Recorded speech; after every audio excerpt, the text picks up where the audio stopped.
Before I start the video, I'm just gonna say that I actually already did this video before I uploaded the previous video. Because for whatever reason, I sat a whole day and completed the second arc of Bleach. I was too addicted to it. I'm sorry. I was way too addicted to it. Anyways, let's get into the video. To start off the second arc, which is the sneak entry arc, basically where they sneak into the Serite, is well, they technically don't sneak into the Serite, they just bump into the Serite, but like alarming everyone, and but whatever. But to begin this arc off, we first get a glimpse of our first enemy, and that's Shidambo, and I love Jidambo. I'll be very honest here. I love Jidambo's character of how he is and everything. Like he's a very honorable person, which I will give not a lot of Soul Reapers are honorable people like Jidambo, which I will give props to Jidambo to be a really honorable person. And I'm not talking about the captains. Obviously, Mayuri is the most lowest of the low captains because he'll do anything to get his hands on his research. So that's basically it. But uh, I'll talk about Mayuri when the time comes, when the right time comes. But right now, let's just talk about Jidambo because Jidambo is such an honorable person because after even he was defeated by Ichigo, he would let Ichigo go through the gate, which I pretty much appreciate for him to be so honorable. If not for again, for anybody who's watching Bleach for the first time, they'll be like, "This man is a villain." Yeah, he's definitely a villain. Gen Ichimaru is a villain. Trust me. That just made everybody go like thinking right now.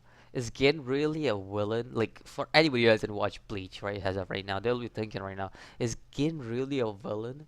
Like is he gonna be really a villain? Because I don't want to see Gen go to villain side. But like what? Yeah. So Gin pretty much one shots Ichigo out of the gate, and that's how the first episode of the second arc ends off. So after the first episode of the second arc ends off, let's talk about the second episode. That's the 22nd episode of the series. And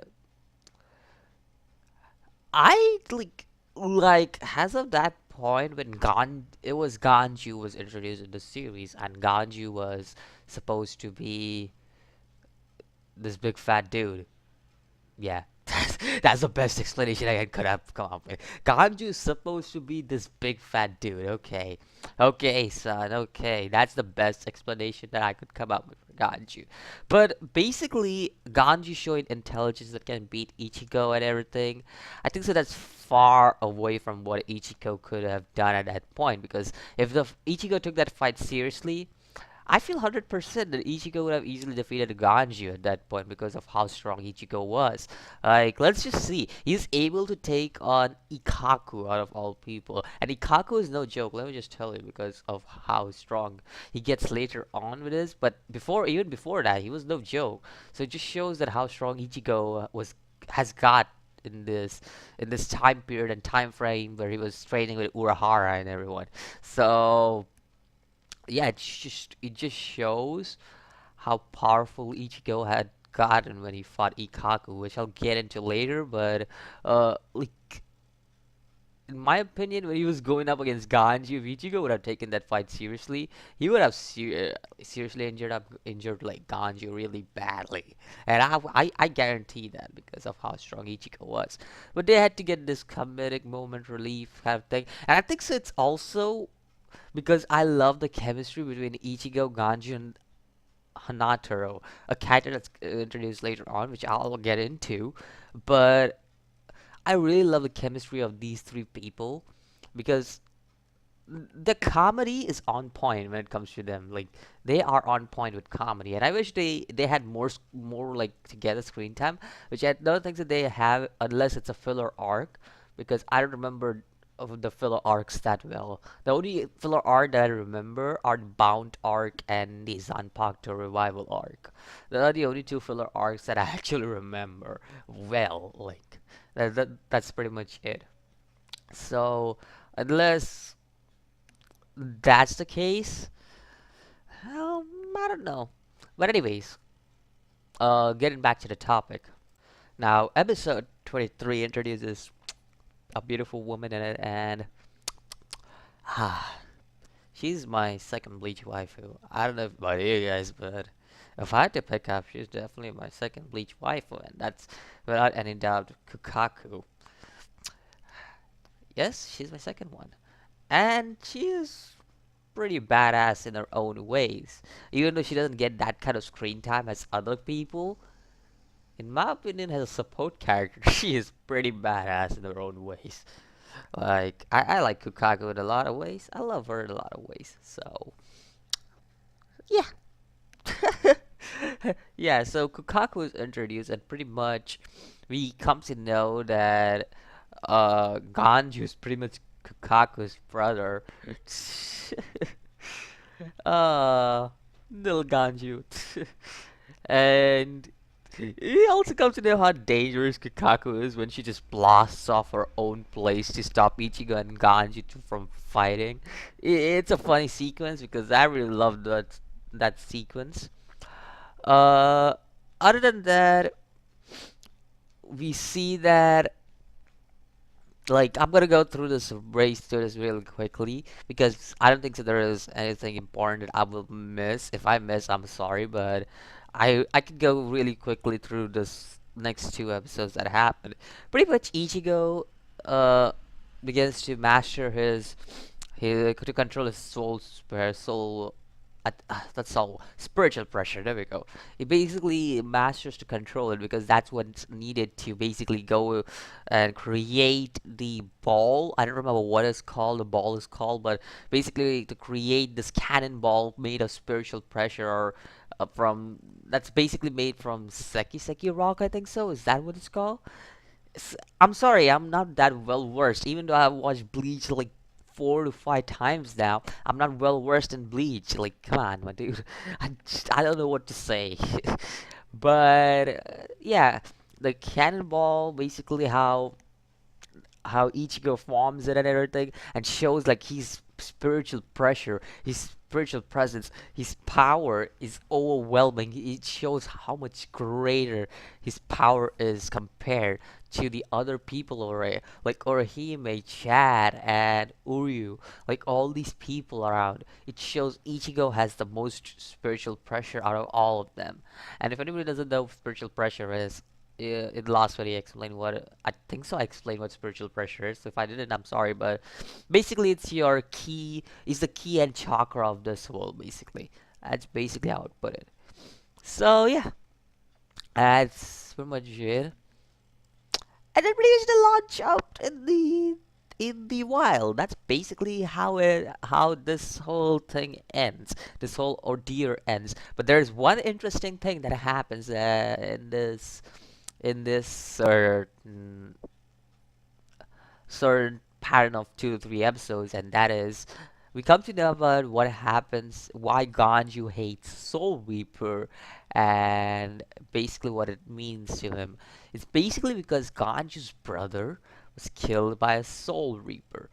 And the only reason he helps Ichigo is because Ichigo is Ichigo. He's like I said, he in the previous video I talked about this. I spoke about this. How are you wanna like get the past tense of grammar done? But let's just talk about what I'm saying.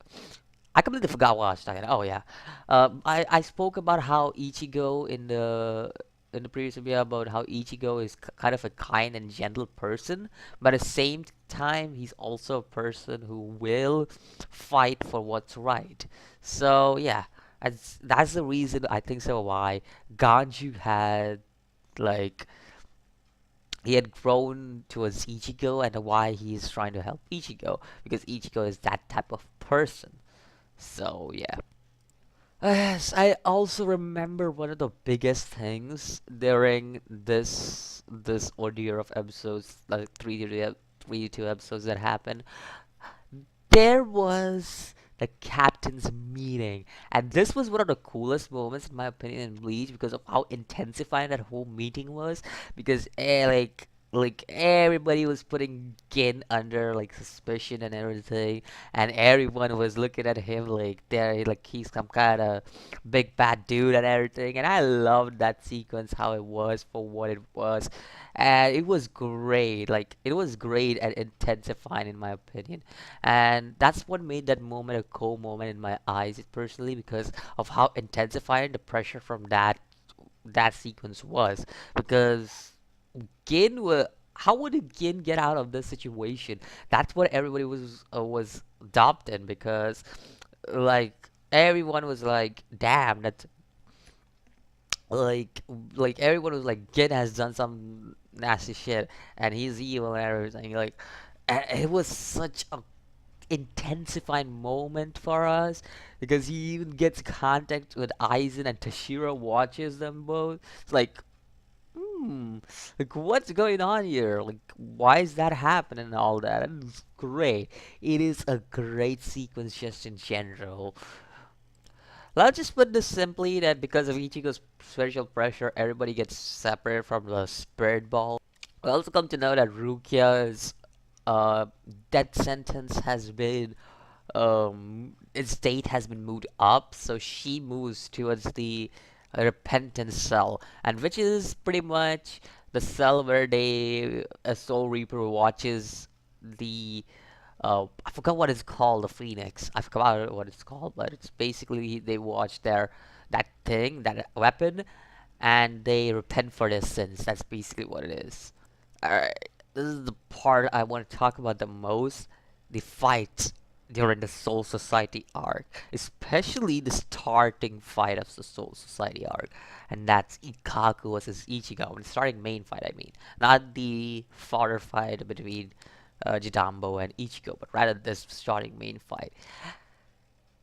This was one of the it's amazingly animated for a 2004 anime because of how like just how I think so what makes this so good is because the animation is so dizzy and fuzzy and it changes colors and everything. I think that makes it like more it's very Bleach style, I would say. That's what makes it a Bleach style type of thing.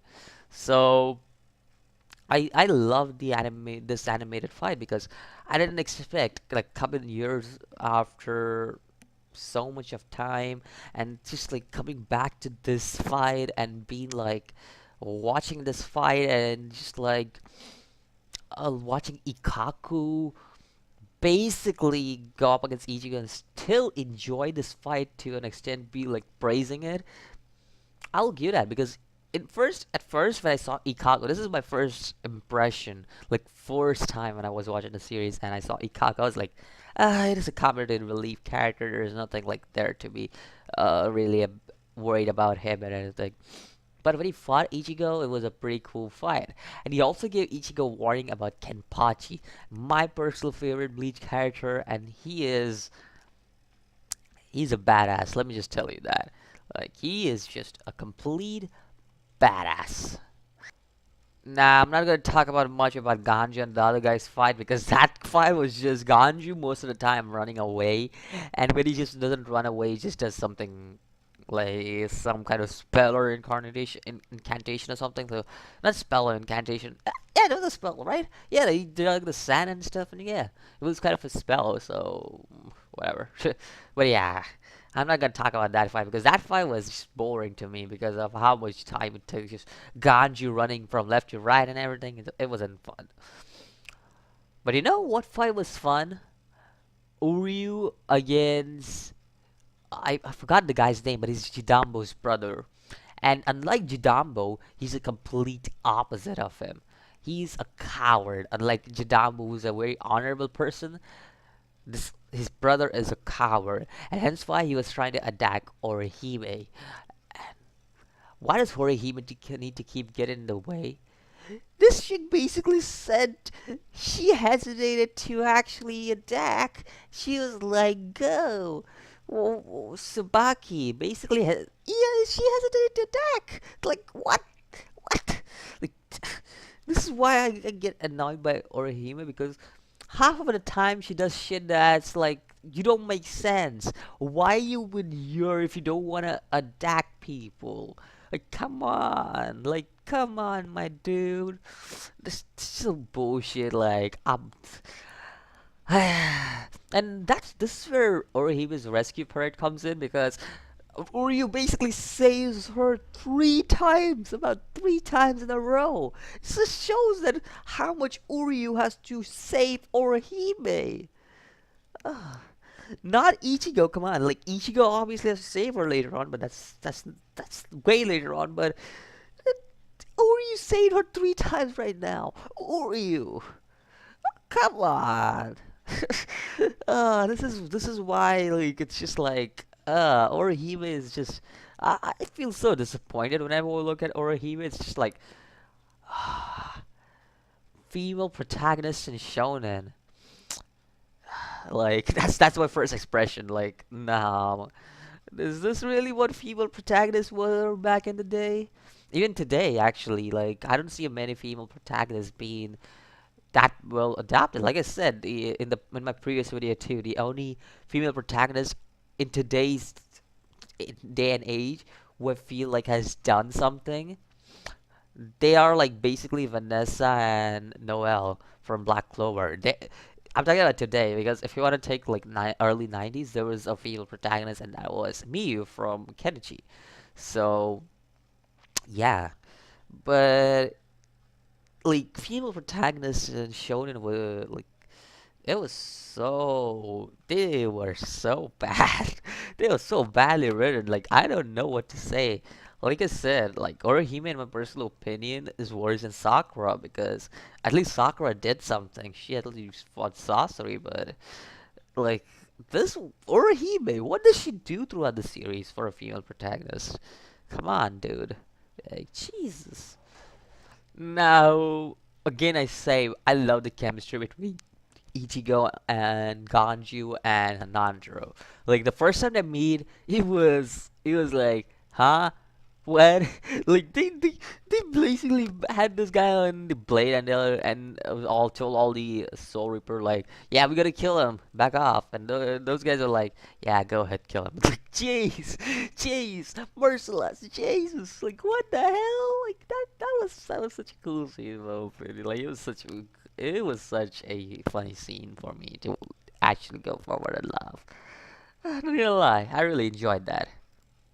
Now, another pretty good fight, and I will not lie this, I personally like this fight, is Ichigo and Renji.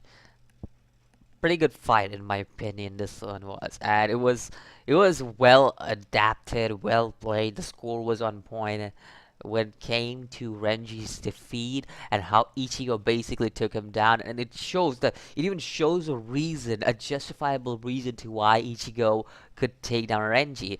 And how he basically could take down Renji, and they show Ichigo training with Urahara because Ichigo doesn't mention he trained with Urahara, but what kind of training did he have? And that's basically what they show us when Ichigo and Renji fight, and it is a pretty good scene in my opinion to show just justify that no, Ichigo isn't getting a plot armor or anything, even though that's a kind of a plot armor, but he isn't getting a plot armor or anything because he already mentioned that he trained with Urahara for 5 continuous days and nights. So it just shows how strong Ichigo can get. And he's basically just used Getsuga Tensho. That's basically what happened. That's level 1 Getsuga Tensho. Basically level 1 Getsuga Tensho. That's even a thing. Like what? A level 1 Getsuga Tensho. What is this? Brave Souls? Now we also come to know about Renji's past. In a way, Renji's past was quite a sad one, is what I wanna say. But I actually had no emotions when I was watching that.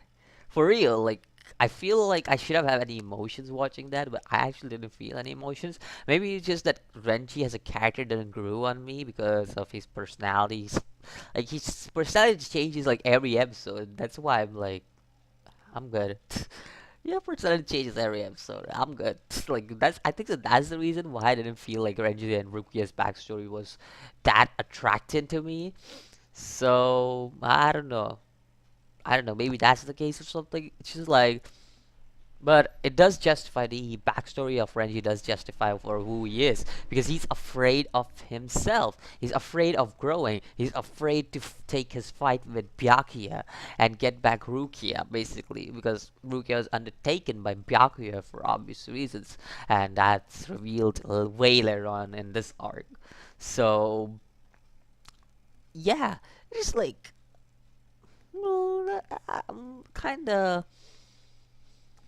I didn't feel that kind of emotions for Renji's past, but let me know if you guys felt any emotions when you guys watch Renji's past and everything. So, yeah.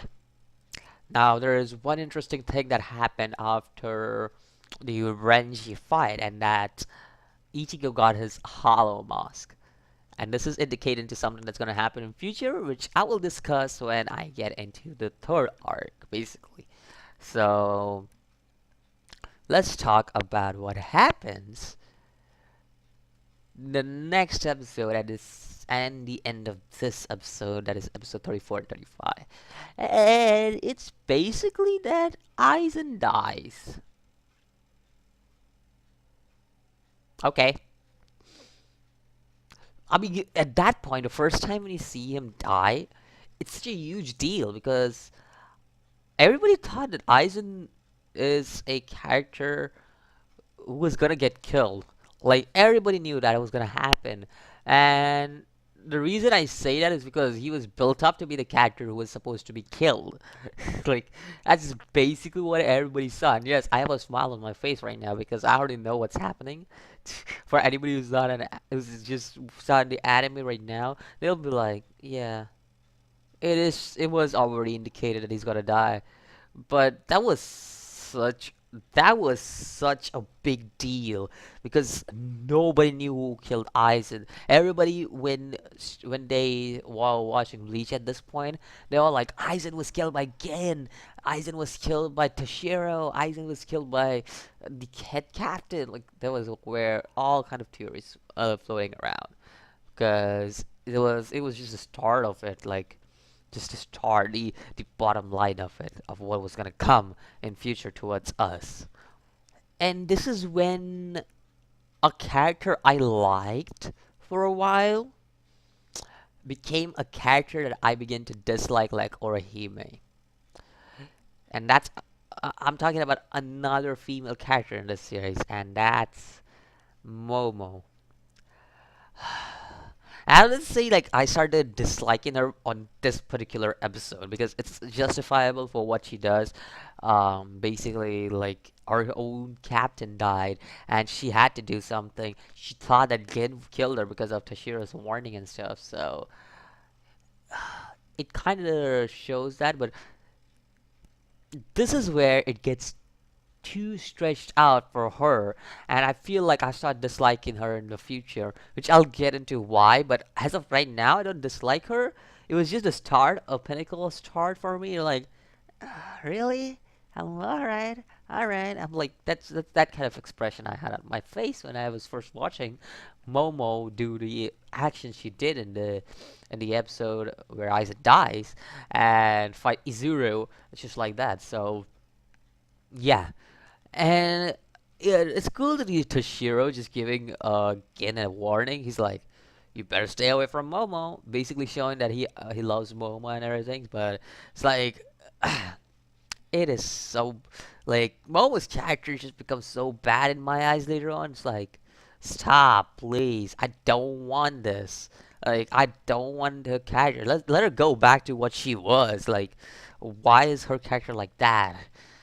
But leaving that aside, let's talk about one of my personal favorite fights of Bleach. Ichigo versus Kenpachi. Love the fight to the death. It is such an amazing fight in my eyes. Great, amazing in my opinion it was. Like even now when I watched it, I was like, damn, that fight was pretty good. It was pretty good because the first time Ichigo swings his sword at Kenpachi and like his force, basically spiritual pressure precious force, basically it just goes back to Ichigo's hand and just bleeds out. It's like, yeah. I was like, whoa, whoa, whoa, Kenpachi, what kind of Zanpakuto do you have? And plus, Kenpachi's Zanpakuto is just like Ichigo's Zanpakuto, which makes them pretty much like the same type of Zanpakuto he uses because both of them are always in the release state, which is amazing personally in my opinion to see these two fight just in general. And Kenpachi doesn't fight Ichigo after that because Kenpachi becomes too OP for Ichigo. Even for Ichigo. Like, I'm not joking. Like, this man takes on Espada number 5, I think so? Or was it 6? I don't remember that well. But he basically takes on one of the Espadas. And he then takes on Zero, along Espada number 0, along with Byakuya. Even though there was Renji and Rukia in that fight, but they didn't do much, to be honest, in that fight. It's mostly Kenpachi and Byakuya doing the job there. So, yeah, like, just shows. And the reason they took on Zero together is just because Zero's too OP.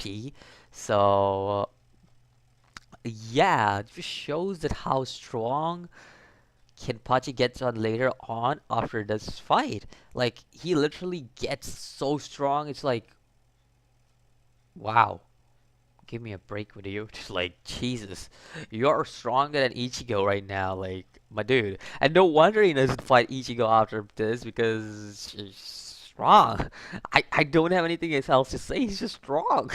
Like, even people wanted to see Kenpachi versus Byakuya because they are like damn strong. Like, what else can I say? They're damn strong. Like, they're OP. He's definitely not. Kenpachi is definitely. Kenpachi and Byakuya are obviously not as strong as the full released Ichigo. That's at the end of the series. But like, yeah, like when he fights the main villain of the series for the anime at least, he's not that strong. Like, those two are not as strong as that Ichigo that certain Ichigo. I think it's called Mugetsu. I may be completely butchering the name, but I think so. It's called Mugetsu Ichigo, and that Ichigo is pretty strong. Like, he went up against the main villain of the series, and he just went in, clapped the booty checks of that villain. Not gonna lie, loved it.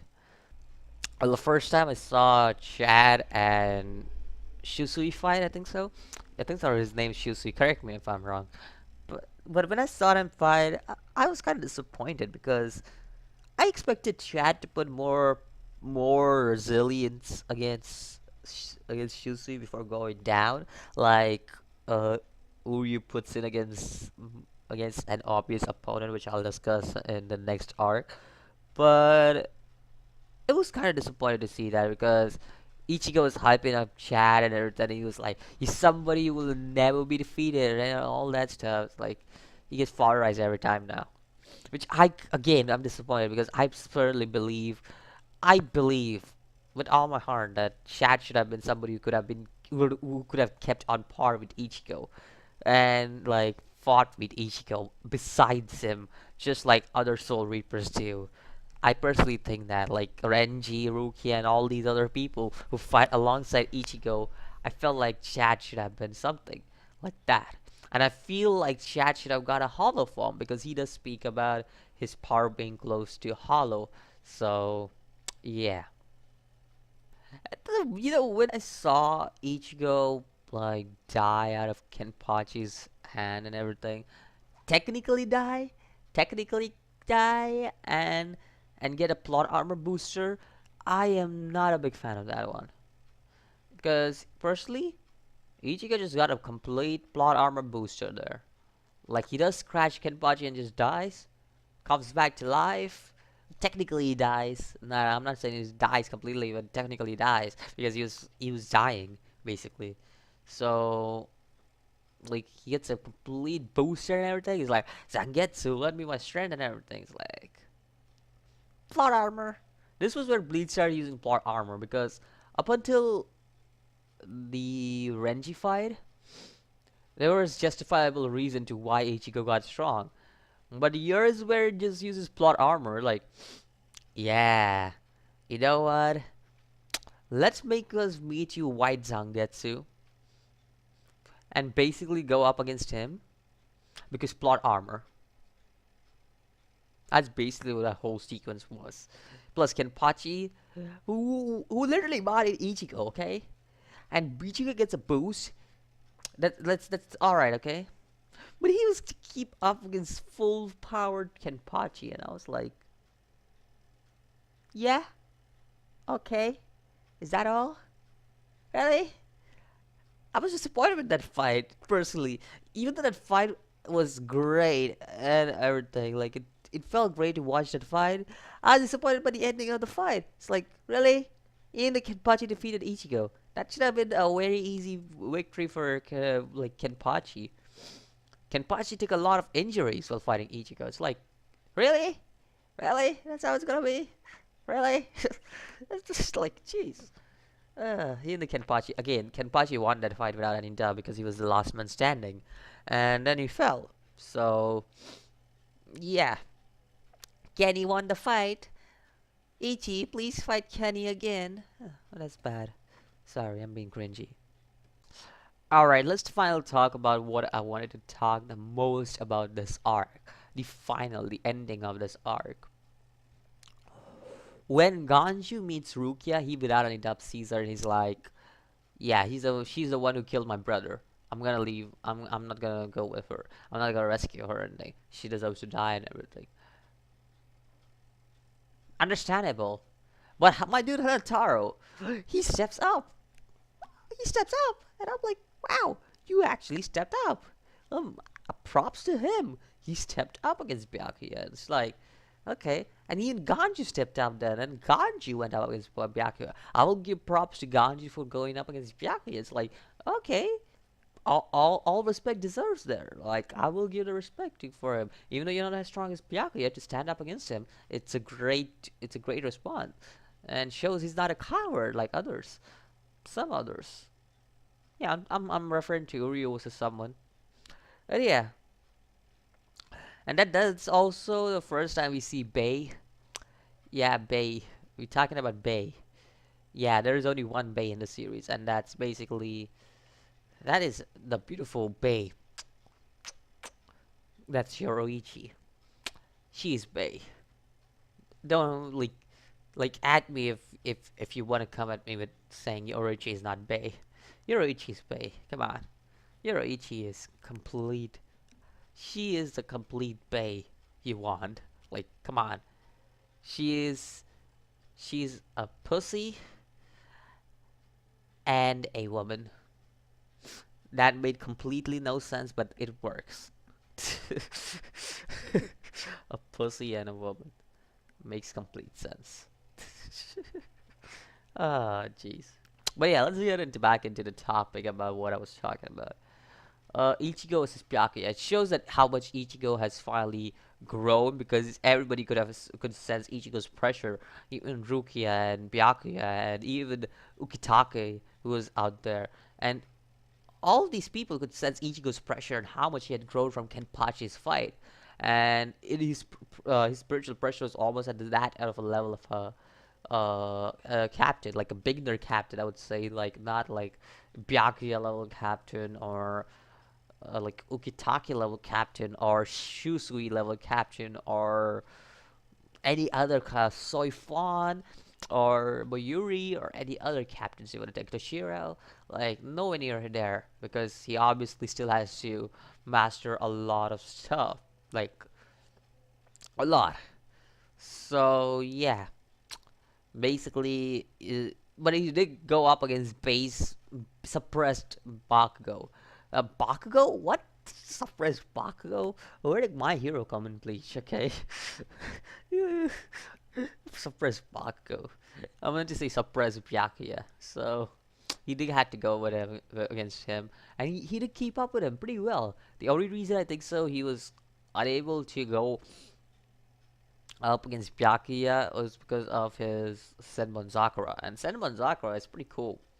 Like Scatter. Stenbone Sakura. Gotta love that. Um, Other than that, I think so most of the stuff that I wanted to talk about is done for.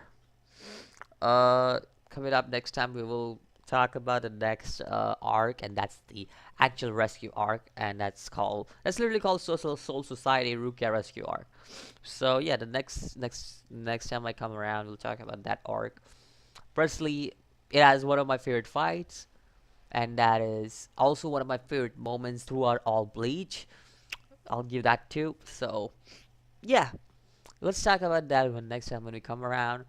Let me know what you think about this arc. Let me know what you think about the characters in this arc, like Ikaku, Kenpachi, Byakuya, Toshiro, Aizen, and Momo, and all thing. Only this arc, alright, not the next arc for everybody who's watched other arcs.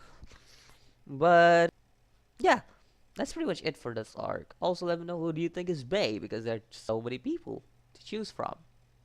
I swear anybody could. I swear somebody's gonna say Orihime down in the comments, and I'll be like, why? Why her out of all people? But yeah, I'll see you guys in the next video. As always, peace.